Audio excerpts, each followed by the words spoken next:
Thank you, Lindsay, and thank you everybody who shared in that conversation. Our next panel is three presentations that really bring us lessons from very particular projects that we would consider to be environmental data justice projects. So our first of the next three speakers is Olga Bautista. And Olga is one of the lead organizers for the Southeast Side Coalition to ban Petcoke. And Olga led the fight that forced the state and local politicians, including Illinois Attorney General Lisa Madigan's office, the Chicago City Council, and the Illinois Governor's office to address the pressing environmental issues in the 10th Ward of Chicago. So really excited to hear the lessons that Olga has to share. Welcome, Olga. How are you guys? Can you guys hear me okay? Yay. Awesome. So this picture, like they say, is worth a million words. This is a picture in my neighborhood in August of 2013. I live in the far southeast side of Chicago. It's an area that used to have lots of steel mills, and in the 70s, those steel mills started to close. But because that part of the Lake Michigan was all industrial and zoned for that kind of dirty industry, when the steel mills closed, it became sites for companies to store bulk material. So if you drive through any industrial neighborhood, you might see like mounds of road salt sometimes, like in areas that get a lot of snow, and other things just kind of piled high. And on this day in August, there was these huge piles of petroleum coke. So like our sister from Detroit was talking about Petcoke from the Marathon Company, we had Petcoke stored at a company called KCBX, which just so happened to be owned by the Koch brothers. And the first thing that I guess sign that we were evolving as a media community and organizers, that we started to use social media to figure out like what was happening. So this is a picture that was taken that day. It was immediately shared on social media, and then one by one, people started to make comments like, "Oh, I saw that too. I thought there was a fire." And then people from a little league that was having a game that day actually reported that they called the game because they thought there was a fire nearby. So then they just wanted to be safe, and they said, "Okay, we're calling the game. Everybody go home." But there was no fire. There was lots of calls to 911, and we didn't know what was happening. The city calls it a wind event, but this is Chicago, so it's always windy. I mean, our nickname. So this is something that happened, and that could happen again in the future. So through Facebook, you can show the next slide, we put a message out like, hey, we had already been talking about who the owners of this company were. We started to learn through people posting articles about the Koch brothers and how they fund studies they fund universities to do these studies to debunk climate change and climate change facts and all kinds of craziness, and that they were like anti-worker and anti-union, and we're a very blue-collar neighborhood, so we're like, F the Koch brothers, we don't want them here, and we don't want the Petcoke here either. So after doing some door knocking and putting on Facebook that we were going to have a meeting, we had a packed house. We also invited the EPA to that meeting, and they didn't know what they were getting into. They had no answers to, the questions. Basically, what had happened was that there was no, it was actually okay. Like the company wasn't doing anything illegal. there wasn't any regulations that prevented them from storing petroleum coke. And it's important to mention too that the reason that there was so much petroleum coke, like 60, 70 foot high mounds of this stuff, was because right across the border from Chicago, there's a BP refinery that had just gone through a massive upgrade to process tar sands that were coming from Alberta, Canada. And so these tars are going to be piped down, being made into petroleum, into gasoline, and all the rest of it, and there was way more waste. And the waste had to go somewhere. So it was being stored along the Calumet River because it's easy to access. We have an international port, and it just lent the location just lended itself for that kind of thing.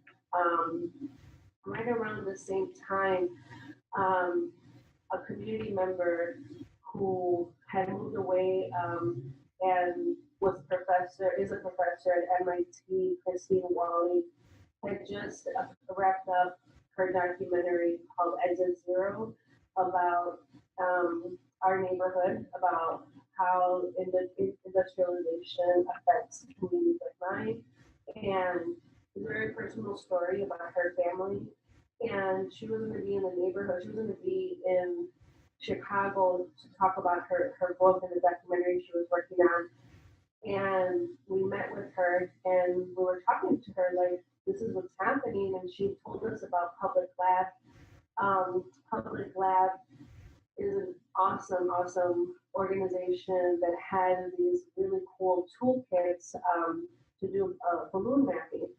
And why this was important was because as all of this was happening, and we were learning about the petroleum coke that was stored on the river, we were like not taken seriously by our elected officials. And we really didn't have any proof that this stuff was bad. All we had, not saying that it wasn't enough, but a lot of the stories from the newspapers from Detroit, actually, and how the families in Detroit organized to stop the storage of petroleum coke along their shores. And so, we started to make the case like, look, families and folks in Detroit are fighting against this stuff because it's not good. It's not good to have, this kind of thing in the air. We should also have similar protections. And since we didn't have any data, you go to the next slide. We had a little workshop at a local park, and we took this big weather balloon out that is tethered to a little makeshift box that we use like an ocean spray container, juice container to hold a camera, and a rubber band and a little pebble to hold the camera in continual shutter mode, and then let it go into the air, and then the balloon just fly in the air like all willy-nilly and taking pictures of everything underneath. And if you go to the next slide, you can see this really, really important image. And I know we can't like zoom in all crazy in this picture, but we were able to blow this picture up, and on the frozen river of the snow, you could see that petroleum coke had landed in the river. And Illinois has clean air and clean water act, so we went to the Attorney General. This is like when all the alarms went off. We were like, it was our aha moment, caught them red-handed. And we also got, because it was the Koch brothers, this issue was like super sensationalized. So like the Tribune, the Sun-Times, all the local papers, news, like everybody was covering it because it was the Koch brothers that owned the company. Even, Senator Dick Durbin, our state representative, like just everybody wanted to get at the Koch brothers, right? So, we were able to get a lot of attention, and the senator actually asked the CDC to do an investigation and petition them to force the EPA to put air monitors up at KCBX, right across the street from this company. And those monitors went up, but it also picked up some other stuff. Before I get to that, you go to the next slide. This is what it looks like. This is KCBX South. That's how massive the holding company was. This is right up against the neighborhood, right? Like there was like hardly any buffer. There's a little league field that called the game, and you go to the next slide. We started to have these meetings in the neighborhood, getting a lot of attention, and the city finally did say that there had to be new rules, right? So like they adopted new rules saying that anybody handling petroleum coke had to cover their operations, had to cover their conveyors, had to like wash trucks, couldn't have Petcoke like just falling off and like, you know, in on the ground that could just when they blow away. But they also put that anytime the wind was 15 miles an hour or higher, that people should go inside. They should not be outside. So then you go to the next slide. We went to this group, a really cool group here in Chicago that are like programmers and hackers and people who like to create things like apps and whatnot. And we did a presentation for them. There's like literally like 40, 50, 60 people that gather like, it's like once a month. And we told them what was happening, and because these new rules had just come out, they asked us a bunch more questions, like, and they realized that there was actually like the what, like where these like monitors that are all over to tell the weather, like wind speeds, and this is what like is used to you know tell the weather and tell the wind speed on the news. And you could tap into this. It's like public information. So they created this thing where every time the wind was 50 miles an hour higher, that it would send a text message alert to people who signed up to get a text messages, to use text message type of alerts, we call them. And I mean, it was glitchy in the beginning, and you know, we realized that we needed to make it so that you know you only got messages between like 10 a.m. and like 6 p.m. and you know other things. But then you know it would say like, okay, you got a Petcoke alert. It's dangerous, and this is before it was like illegal for them to have the Petcoke outdoors. Right? So this is like right in between those times. Like they were just figuring out the regulations. They had submitted some regulations, and then they died committee, and they were like in the process of figuring it out. Well, when you would click on this thing that was sent to your phone, it would say like, well, what can I do? And there really wasn't much that we can do other than call out the mayor. So then that's what we were instructing people to do. So then the mayor is getting like all these calls to ban Petcoke basically. And it was really helpful to have one, social media to get the message out, you know, two, the balloon mapping kit, three, the Petcoke alerts. And I think that it was really powerful for folks who didn't really have access to these things and like didn't really have access to data because there wasn't much research on petroleum coke, that we were able to draw a lot of attention to this issue. But I do want to point out that you know situations like this are happening all over the country, and it's not always a bad actor like the Koch brothers, you know, that will garner this kind of attention. And even though we had data, our alderman, you know, it was discovered that he was receiving a lot of money from these companies, like every time elections even came around. So through social media, we also share that information out, and he ultimately, lost his job. He's no longer the alderman. But I think it's important. I guess the biggest takeaway for me was that, even though you have data, you have information, if you don't have the political will to change the situation, then it is worthless. So I went from being somebody who did not believe in the electoral system to running for office because my peers and my colleagues told me to. And I didn't win, but Hope also didn't win. So that was good. So I'm just going to wrap up. Oh, great, because I think we're at time. This is such an important story, though, so I want to make sure you get in your final word. Yeah, I just want to wrap up. You can go to the next slide. The monitors also picked up. So you see the black side, that's all the Petcoke. Across the street is across the river, is another company that is storing manganese. It's an additive to make steel. And when this is airborne and you breathe it in, it acts like a neurotoxicant, and it causes problems like Parkinson's style symptoms. We'll go to the next slide.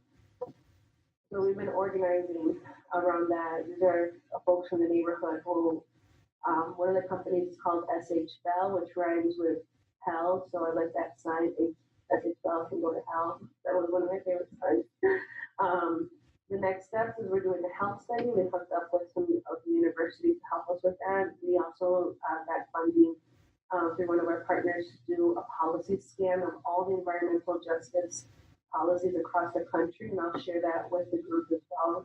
It was just published by the New School like 2 weeks ago, and we're doing trainings for the residents, and we're also building power. So getting information, learning how to do DIY data collection, and then also holding elected officials accountable, and if that doesn't work, running for office. Thank you. Thank you so much, Olga. Such an inspiring story. It's nice to hear such a great success. Thank you. So our next set of presenters is a whole team of people from the Environmental Chelsea Organizers Group. It's a team of Chelsea teens working to improve the community by engaging other youth in campaigns and projects to bring about environmental, economic, and social justice. ECO works on projects identified by themselves or peers that are worrisome or concerning to youth.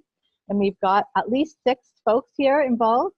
Shakaya Perkins, Jasmine Linez, Catherine Zalea, and Alanis Munoz, Jari Perez, and Brian Hernandez, as well as Leilani I'm not going to get this right.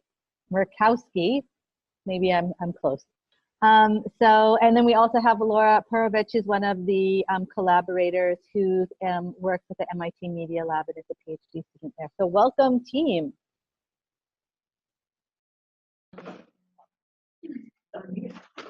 Hi, so we're really excited to talk to everyone today about the chemicals in the creek project. And this project is a data physicalization of clean water data. And it's in collaboration between Greenroots Eco Group, Northeastern University, and MIT. Next slide. All right, so I'm going to talk to you a little about Chelsea, Massachusetts. We're a small city just north of Boston. So the Chelsea Creek separates East Boston from Chelsea. Our city is 1.8 square miles big, 2/3 of which is zoned for commercial and industrial use. We have about 45,000 residents, of which 73% identify as ethnic minorities. 65% of those are Latinx, and 1/4 of our population live below the poverty line. We have the highest rates of childhood hospitalizations for asthma in the state of Massachusetts. And Greenroots is an organization, environmental justice organization, that has been organizing and working in Chelsea and in East Boston for the last 25 years. Next slide. So here's some images just of what Chelsea Creek houses. We have 100% of the jet fuel used by Boston Logan Airport, and 70 to 80% of the heating oil used in New England. These are a picture of the tanks that have been emitting a lot of waste into our creek. Next slide. We also have about 400,000 tons of road salt that is supplied to over 350 cities and towns in New England. Next slide. And we have the second largest produce center in the nation. Next slide.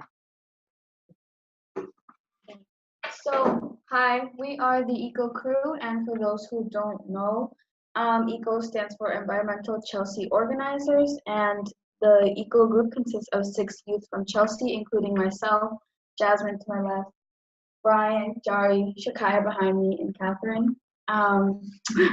So currently we're working on 3 projects, all of which are youth-led, which include free public transport, youth jobs, and a teen space here in Chelsea. This is also a great example of a community and academic collaboration. So also on the team is me, Laura Perovich, and I'm at MIT at the Media Lab. I do research in art and technology, as well as Sarah Wiley, who's at Northeastern University in sociology and health sciences. Next slide. Chelsea's waterfront is home to 7 oil storage facilities. Each of the facilities has a permit to emit waste into the creek under the Clean Water Act, including carcinogens such as benzene. Historically, the Clean Water Act enforcement has only been limited to severe or significant non-compliance 6 months in a row. Unless violations are ongoing and dramatic, EPA does not have the resources to enforce the Clean Water Act. Under the Trump administration, enforcement is declining further. Last year, the EPA inspected the lowest number of facilities on record. These inspections are important next steps to enforce action. Next slide. Next slide. In 2015, Greenroots asked Laura, Sarah, and ECO to look into the aggregated impact of the oil storage facilities. We found that despite claims to be in compliance, the facilities had violated their permits a large number of times. Reviewing EPA enforcement and compliance history online database, we found that the data to be misleading as well as hard to interpret and compile. We discovered how to create a more accessible and publicly meaningful presentation of the important data. A year's worth of discussion, development, and iterations led us to Data Lantern. Next slide. So here's a picture from our brochure that we distributed at the event. And as you can see, each of the chemicals is represented by a different color that the lanterns lit up on. And they were organized by year that the companies emitted these toxins into our creek.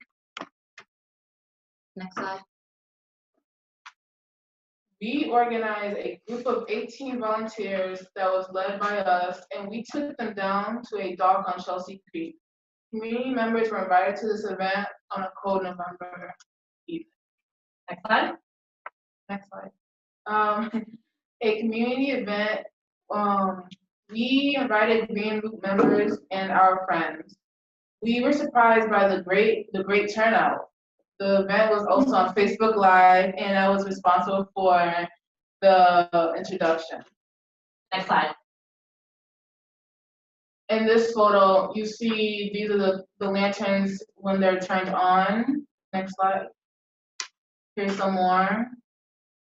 Next slide. And here's the lanterns when we retrieve them back onto the dock. Next slide. Okay, so after the performance on the Chelsea Creek that Shakaya just described, we all went back to the Greenroots office along with everyone who watched us release those lanterns. And then we had a larger, more important discussion about the gravity, about what the oil companies were actually doing in our community.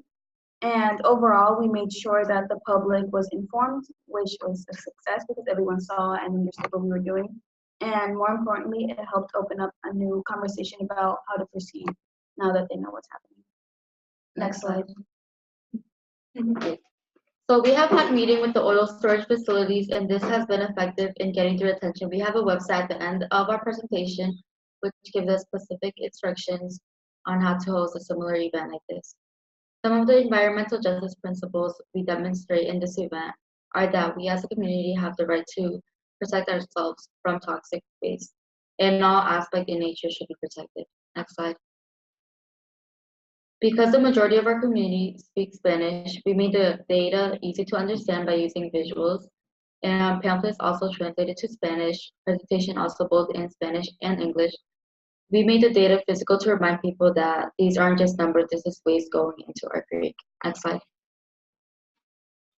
All right, so these are the EDGI principles that we suggest that allow youth voices to be present and invited.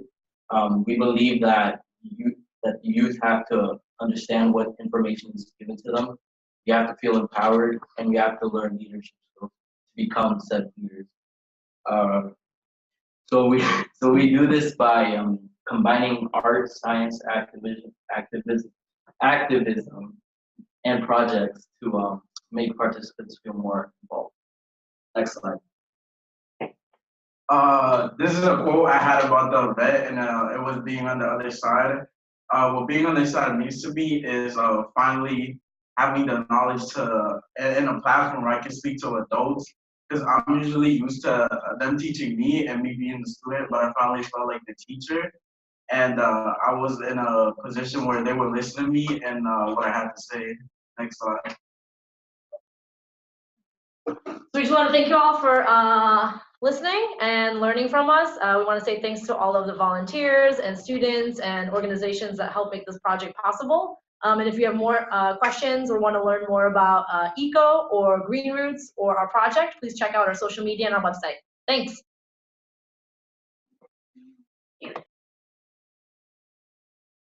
Awesome. Thank you. You all were so on point. That was great. Way to go. That was such a good presentation. Our next speaker is Erin McElroy, who is a doctoral candidate in feminist studies at UC Santa Cruz and works on techno-imperialism and gentrification in Romania. And why we invited Erin here today is that Erin's the founder of the Anti-Eviction Mapping Project, a critical cartography and digital humanities project mapping dispossession and resistance in the Bay Area, New York City, and Los Angeles. And recently, Erin co-founded the Radical Housing Journal to help form solidarities amongst anti-displacement struggles among scholars and organizers worldwide. So thank you so much, Erin, for joining us today. Yeah, thanks so much for inviting me. It's really wonderful to be here and to be so inspired by all of these projects. So thank you to everybody. Yeah, I'm going to talk briefly about the Anti-Eviction Mapping Project, which I helped co-found in 2013. Right now, there are chapters in the San Francisco Bay Area, Los Angeles, and New York City, but we began in the Bay Area. And it's a volunteer-led organization. We've probably got about 60 folks working on it right now in the 3 different regions. And so I'm just one of many, and we'll be representing a little bit of it today. So you can go to the next slide. Yeah, so I wanted to kind of point out that when we emerged in 2013, it was the beginning of this era that people call the tech boom 2.0, or the second .com boom. And it is this era in which techno-capitalism and real estate speculation have entangled in novel ways, leading to a lot of evictions and new forms of racial dispossession. And so we think of evictions and the loss of access to housing as an environmental justice issue. And that's kind of how I'm positioning the project today. We also do work specifically on environmental racism and environmental justice, and have a new Atlas project that we're producing that has a chapter specifically on this, in which we're thinking about those intersections in very concrete ways. I'm going to just overview the project generally right now. So these are some maps that came out when we began in 2013 that are real estate speculative maps. You can see here a real estate speculator rebranded part of the Mission, which is a Latinx working class neighborhood, as the Quad, a place for people who work in Silicon Valley to reside. This other map came out that was published by a data center based in San Francisco, trying to position West Oakland, which is a historically a Black working class neighborhood, as this new edge of Silicon Valley, borrowing these sort of frontier metaphors, which are obviously very colonial in nature. And so these are these very normative maps that are popping up right now, and have been popping up for the last several years. And so if you go to the next slide. Yeah, so we consider ourselves in this way a counter mapping project. or critical cartography project, and that we're making maps that kind of counter these very normative, capitalist, techno-imperial map making projects and practices. And this is the very first map that we made on the right. It's a map that is online. We add to it every few months, but it's a map that details the accumulation of a particular form of eviction in San Francisco. It's called the Ellis Act eviction. And I'm not going to get into the nitty-gritties of this particular type of eviction, but it is one that is being used by what we call real estate speculators more than any other type of eviction. And by that, I mean landlords and people interested in the value of a property once it's vacated, of the people living in it, once it's vacated, of those tenants.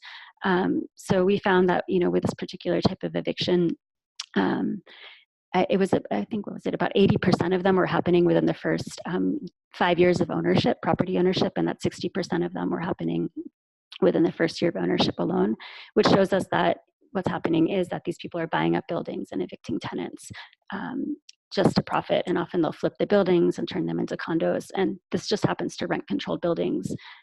So in California, cities that have rent control can't create new rent-controlled units. It's a kind of a depleting resource. And when Ellis Act evictions like this happen, we're actually losing rent-controlled units. And rent control, of course, means that rent is somewhat stabilized and can't go up more than about 2% every year. So we made this map because we knew that these evictions were happening. Members of our community were being evicted, but we didn't know where they were happening, who the evictors were, and how to connect the dots. Often these evictions are happening by LLCs, limited liability companies, so it's hard to know exactly who the evictor is. And just as an example, like a friend of mine, Benito, got this eviction by what was called Pineapple Boy LLC. And he knew his landlord before. His landlord had sold the building to Pineapple Boy LLC. Suddenly Benito had to start paying his rent checks to Pineapple Boy LLC, but didn't know who this LLC was. And then within 3 months, he got an eviction notice from Pineapple Boy LLC. So we did a lot of research and realized that Pineapple Boy LLC was actually the shell company of a real estate speculator named Michael Harrison, who had co-founded this real estate company called Vanguard Properties. And so with that information, we were able to figure out who else Michael Harrison had evicted, join up with them, and then also produce a series of occupations in Vanguard Realty's building. And on the fourth time, they pushed us out so violently that they thought we would sue them, and then they withdrew the eviction. So in this way, with this sort of information, we were able to keep Benito in his house. We also produced a bunch of these sidewalk stencils that you can see here on the left, so that people could mark properties where evictions had happened. And again, one of the ways that these speculators are able to maintain impunity is by hiding, who they are, and also hiding where these evictions have happened. This sort of data is not very easy to access. So by putting it online and making it accessible, we're hoping to create a lot more visibility about these evictions. So if you go to the next slide. Yeah, so some other early maps that we made were looking at correlations between tech, capitalist infrastructure and evictions.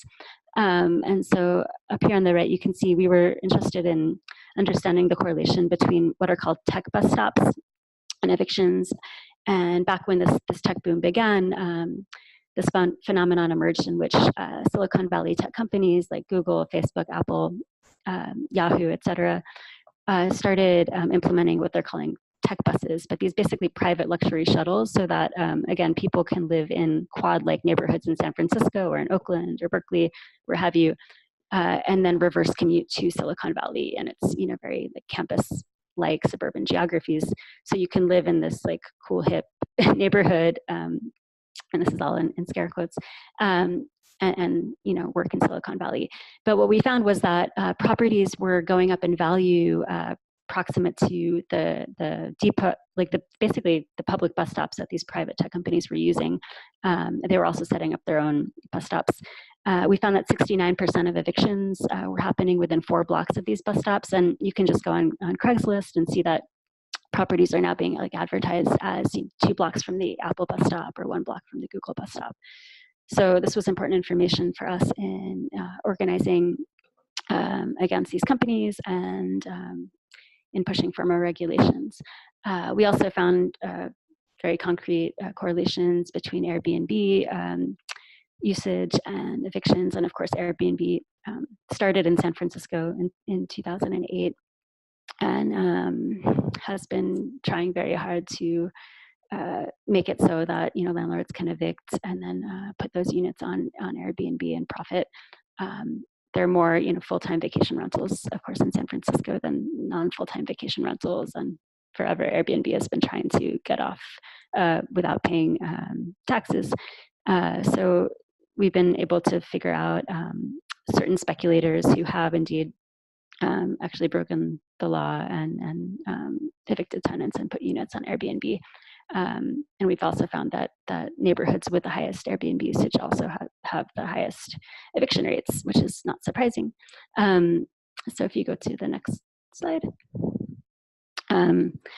We've been working in partnership with a bunch of different housing clinics to understand more about the demography of displacement. And we all know this, those of us on the ground organizing, but it's been important for us to prove that disproportionately in San Francisco, for instance, evictions are impacting Black and Latinx neighborhoods and tenants. Black residents are overrepresented by 300% in terms of eviction data from one housing clinic with whom we partner very regularly, the Eviction Defense Collaborative, and they represent 90% of tenants whose eviction cases go through court. So by understanding that, we can push for anti-racist approaches to understanding the displacement crisis, which is very obvious to us, but can be important when we're dealing with policymakers and policy. We've also been able to map where people go after they're displaced. This map on the right shows a map that we produced in collaboration with the Eviction Defense Collaborative, where we followed up with 700 folks who were evicted in 2012 to see where they were a year later. And we found that while about half of the people were able to stay in the city, a lot of people had to leave. Some people ended up houseless, and a couple of people had passed away due to displacement. So, of course, evictions are deadly and do have deadly effects, especially for seniors and folks with disabilities. We've been producing a lot of narrative work as well. It's a different type of data that for us is very important. And this is a mural that we made in an alley called Clarion Alley, which is a very touristic alley in San Francisco in the Mission District. And we've produced at this point over 150 oral histories, not just in San Francisco, also in the other cities and regions in which we're working. This is the Call the Wall mural. So we have our oral history mural of San Francisco mapped, and there's a phone number that people who walk by it can call and hear stories directly. But they're not just stories of evictions. We've strategically also included stories of how people have fought back. A lot of the folks who you see on this mural who are featured here are still in their homes because they've, through direct action, fought back. So we wanted to really shed light on those ways of resisting and kind of refuse these dominant narratives that do want to just portray the city as this very depressing landscape, which it can be at times, but there also is victory. So we wanted to highlight that.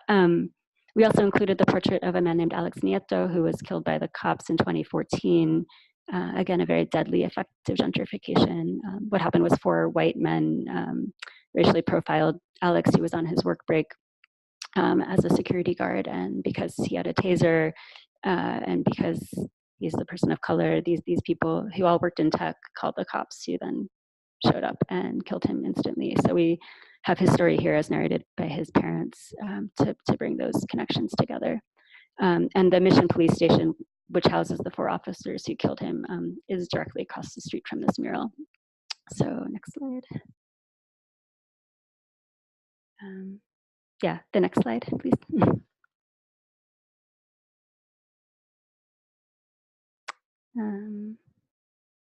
Okay, thanks. So another thing that we do, oh, if you can go back one, I think it just kind of went too fast.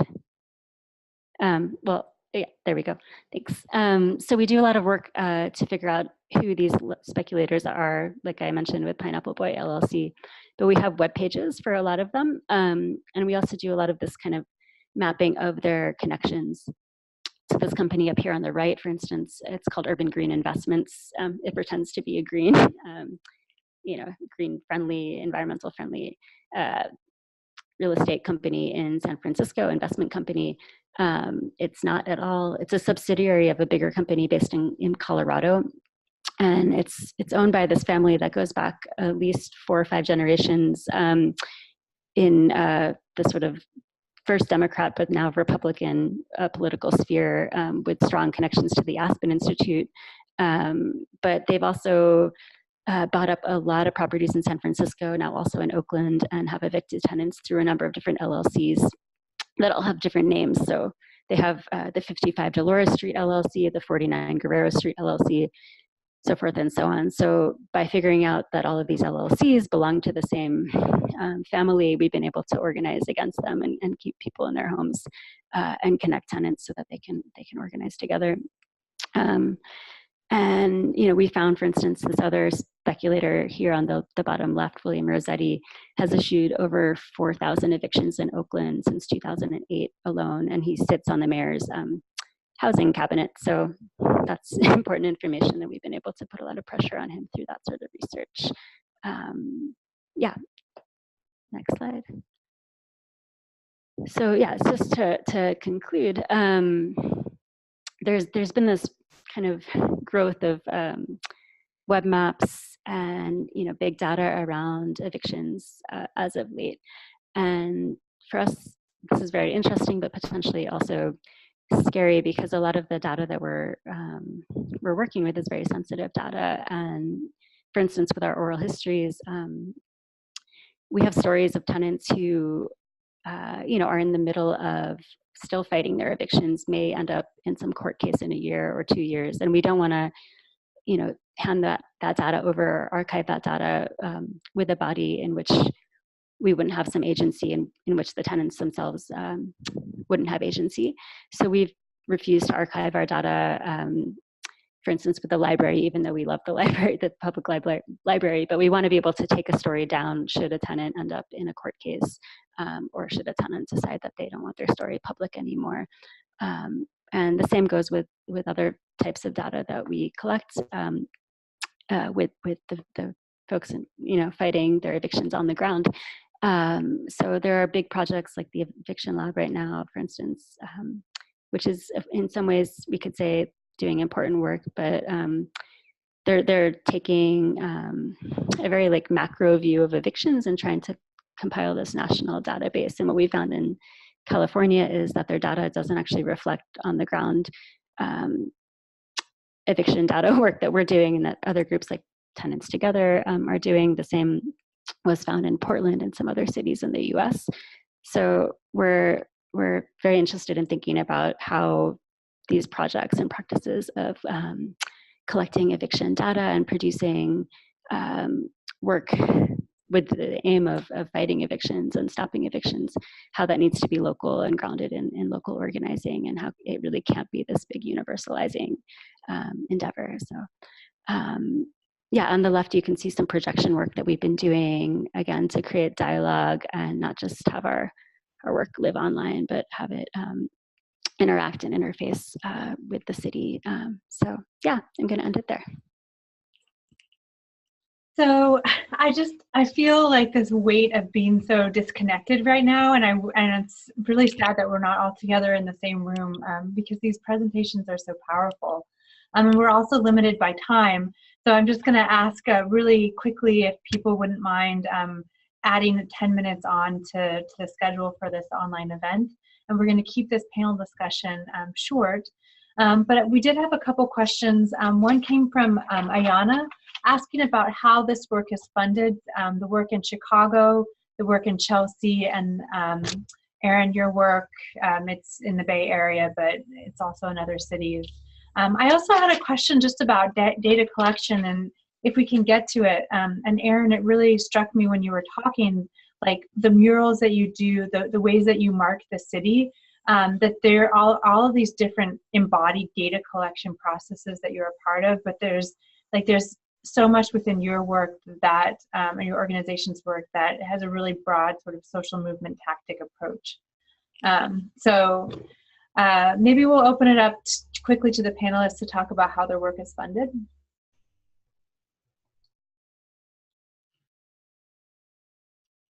If they don't mind sharing. I'm happy to share. We've gotten funding from Lush Cosmetics. They fund stuff. They can't fund. They don't fund like you can buy things like materials and stuff like that. And they gave us, more like $15,000 about. We were able to buy computers for people, good computers, and silk screening sets, so that a drone, stuff like that. And then we've also gotten funding from the National Resources Defense Council here in Chicago, who are a really, really close partner and ally. They offer a lot of legal help and help us write the policies that have been enacted here in Chicago.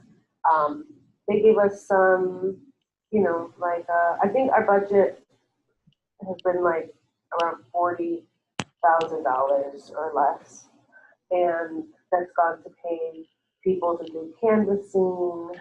It's gone to get, like food and stuff like that for meetings, transportation, paying stipends here and there for people to go testify in city council. Yeah, so just like making it easier for families. The neighborhood, like I mentioned before, very blue collar, so folks need that kind of assistance to get to meetings and pay for childcare, that sort of thing. In a nutshell.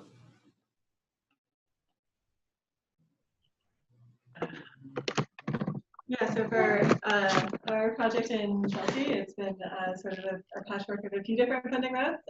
So we had one grant that was internal to Northeastern, another one that was through an organization that Sarah is tied to, that I believe is through NIH or NIHS ultimately upstream. Sarah, correct me if I'm wrong on that one. And then also, as a grad student, my time is paid through a fellowship that's internal to my school, and I also have some money in there to do project work. So it's really been putting a lot of pieces together to be able to do this project.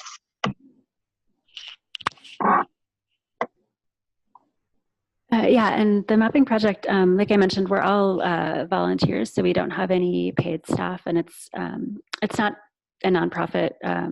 It's not a for-profit. We technically don't exist on paper, but we are given space from the San Francisco Tenants Union, which is a union that represents tenants in San Francisco. So we have free meeting space there, and we have applied for grants, and we have gotten grants through the Tenants Union to fund specific projects. So we'll get funding sometimes to work in a particular project. But it's, yeah, sometimes we wonder if we should do something else to kind of make our own project infrastructure more sustainable. We do crowdfund also for specific projects. So we do have revenue that comes in, but not enough for any sort of full-time or even part-time job. So yeah. Hey, it's Nesma here. I was going to say that we got some of our funding from Mozilla Foundation. So definitely, like, they don't have like specific granting areas, but if you get an in or want a connection, please let me know. And so they're a pretty good partner in some of this work.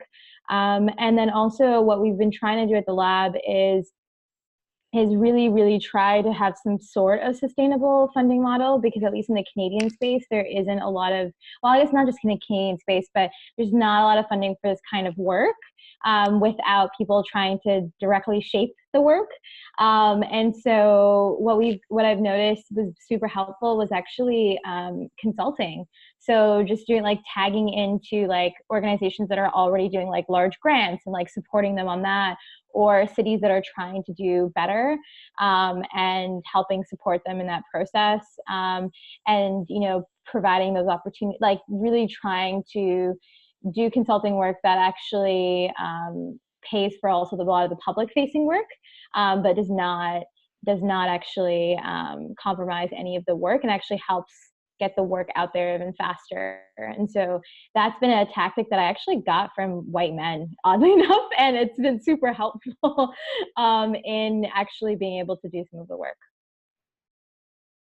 So thank you all. Unfortunately, I'm going to turn it over to Lourdes, but I do just want to reflect that this is about environmental data justice, but all the different embodied practices, from running to office to doing murals, that are involved in this kind of work. It's pretty remarkable.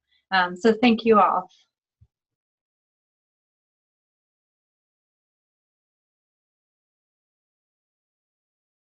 Thank you so much. There's so many points that I'm taking away from this and that I find inspiring.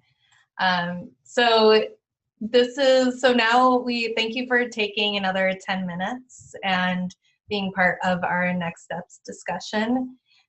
This is going to be a full discussion, not just among panelists, but also any attendee who is interested in participating, either by video, audio, or chat, please. Just feel free to join and be part of this conversation in a more active way. And we're hoping that this final discussion will get us to a vision of next steps, such as what would be helpful to your work at the intersection of environmental and data justice. And I know we can't get to everything tonight, but what have we missed that you want to emphasize or share? So if you would like to take part in this conversation through video or audio, please click the raise your hand button. And I'll give you a second to do this. And as Damien showed you at the beginning, the raise your hand button is at the bottom of your screen. And this is great. I see raised hands already. Yes, I'm really excited. So keep in mind that your video it'll automatically turn on once you re-enter the room. So you'll be bumped out and then you'll be bumped back in. So if you don't want to be seen, then you can make sure to click stop video in the bottom bar, and also make sure that your microphone button is muted so we can avoid echo. And you can tell it's muted if it has a diagonal red line over it, and then you can unmute it when you're called on to speak. So once we're in the discussion, please put your name in the chat, and if you want to say something, we'll put you on stack. So I'm going to just give Damien a minute to promote people, or re-enter people into the gallery. And really, to anybody, come one, come all. We want to make this a real co-learning experience. And as we're waiting for people to come in, I want to share. So I want to share one takeaway for myself. What really resonated with me, especially as a former environmental science teacher, is just how much youth can bring to this environmental data justice conversation. And I'm really excited about EcoCrew and your work. So are people in? Is there any more? Oh, and then okay, we have 4 attendees. Come on, we need more people. More people.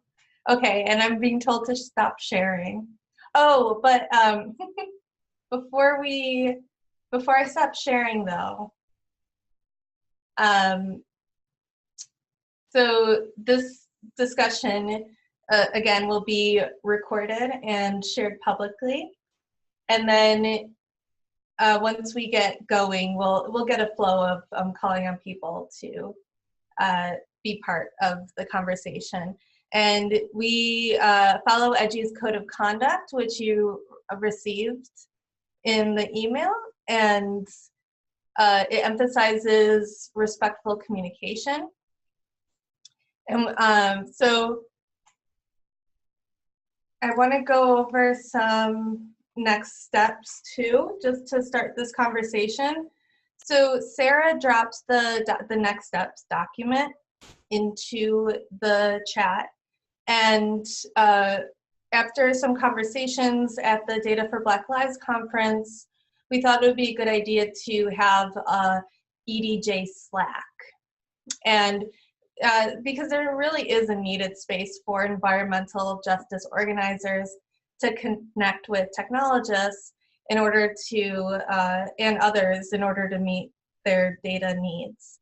And we wanted to create an ongoing EDGI community.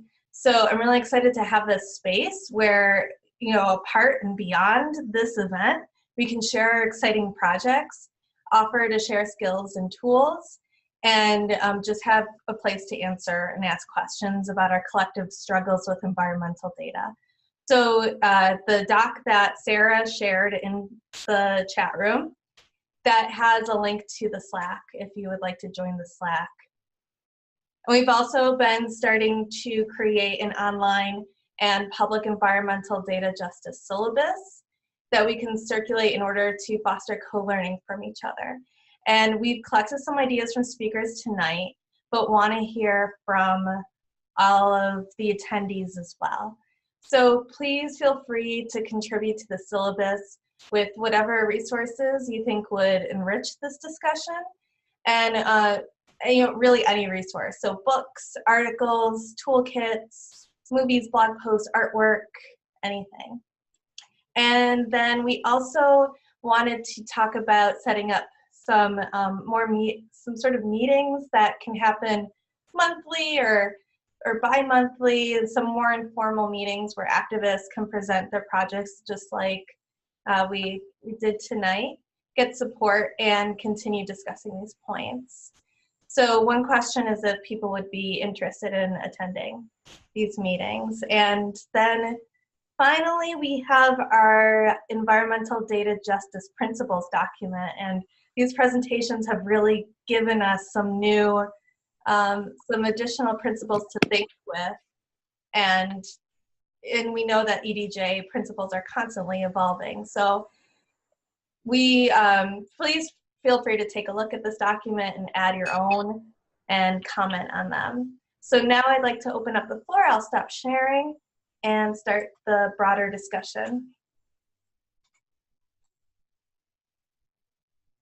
Okay, so since we only have a few people on video, you can raise your hand if you'd like to say something, and I can call on you. Or you can put your a question or comment in the chat.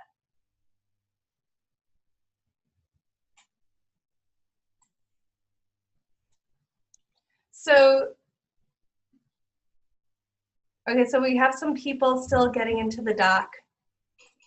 I would like to, if no one else has a question or comment, I would like to talk about this question that came up before about consent and how our panelists are thinking about consent related to data in their projects.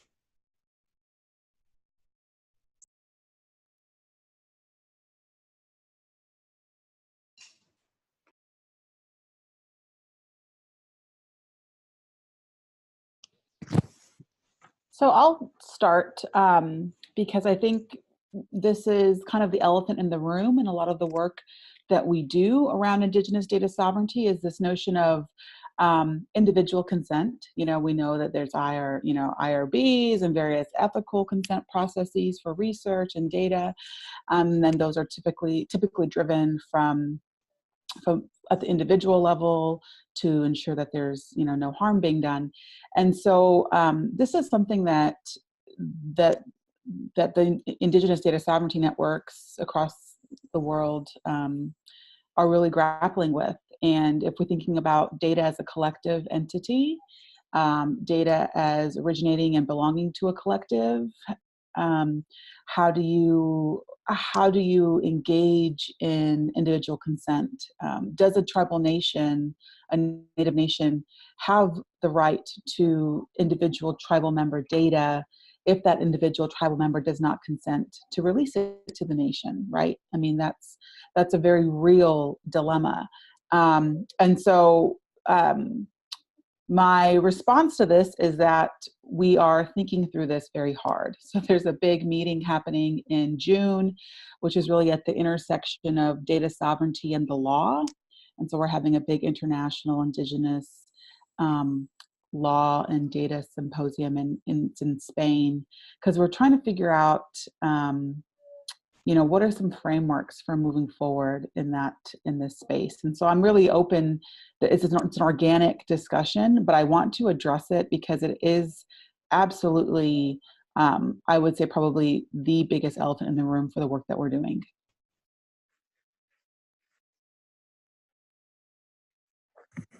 Do we have any more responses? I could chime in real quick.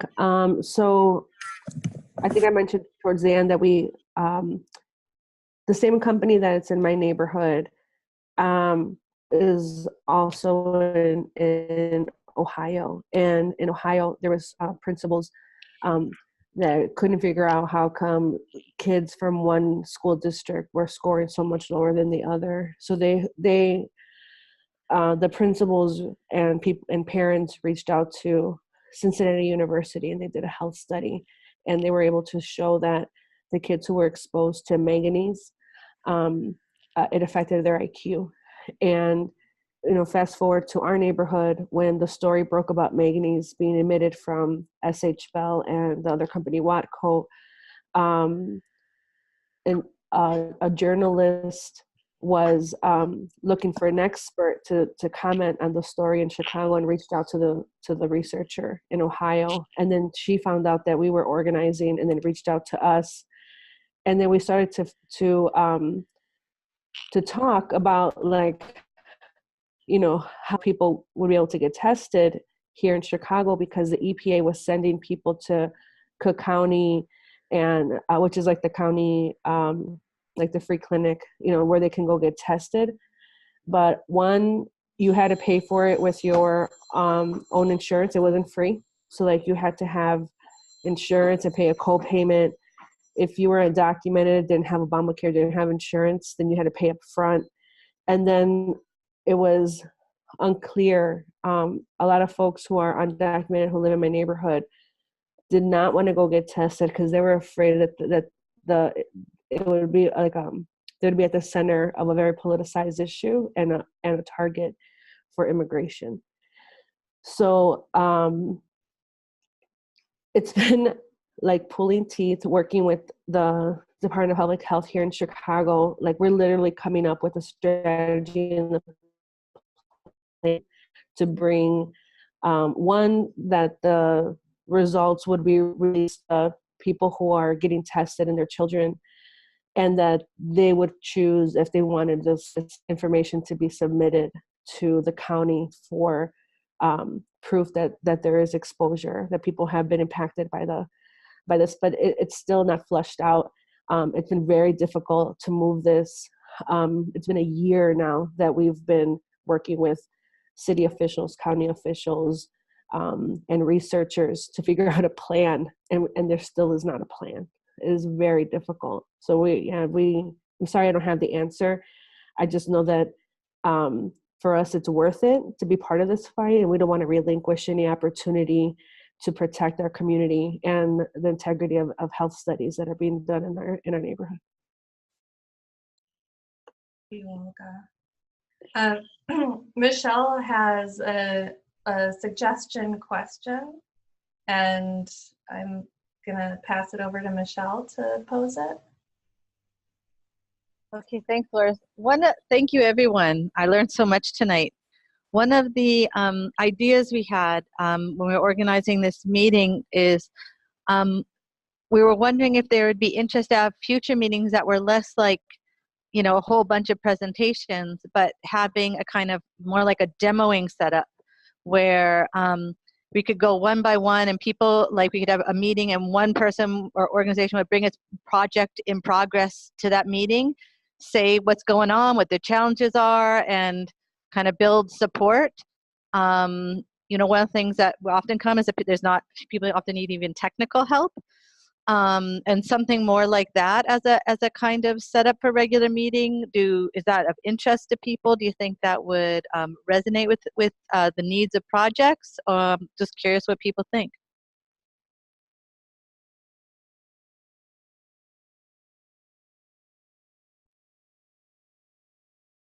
I saw some jazz hands, and the idea of quarterly, which it might be a good pace.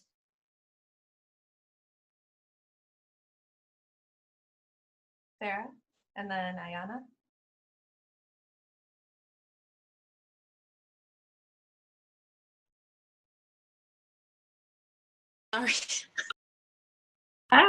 Sorry, trying to find my mute button. I love the idea of the meetings, and I'm really struck by the comments you just made, Olga, about the challenges of getting consent and participating in this kind of biomonitoring, and then also the frustration that there doesn't need to be consent for storing the manganese there, or for why do you need to prove that it's in bodies if it's in dust and could get in bodies, you know? So this kind of infuriating insistence for more and more evidence of that when, you know, it's totally known that harm is possible. So how do we shift the discussion away from proving that harm has happened and putting people continually in the position to prove that they've been harmed, rather than just this can cause harm, therefore, and it's, you know, and there's already exposure being proven. Ayana?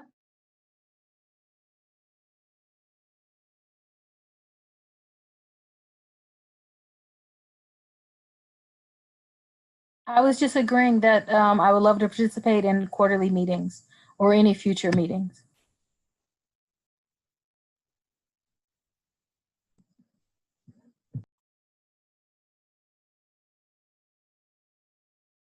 All right, we have a couple more minutes. Do we have any more questions or suggestions, comments, reflections?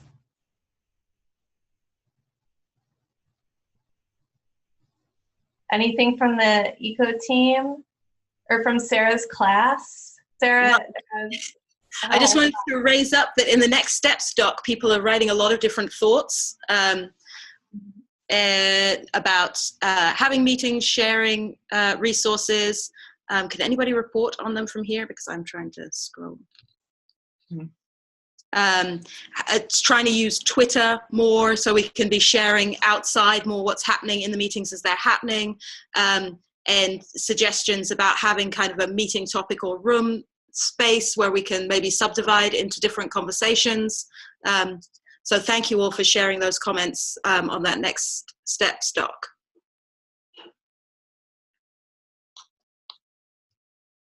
All right, I know that it's 9:09 and it is past my bedtime officially.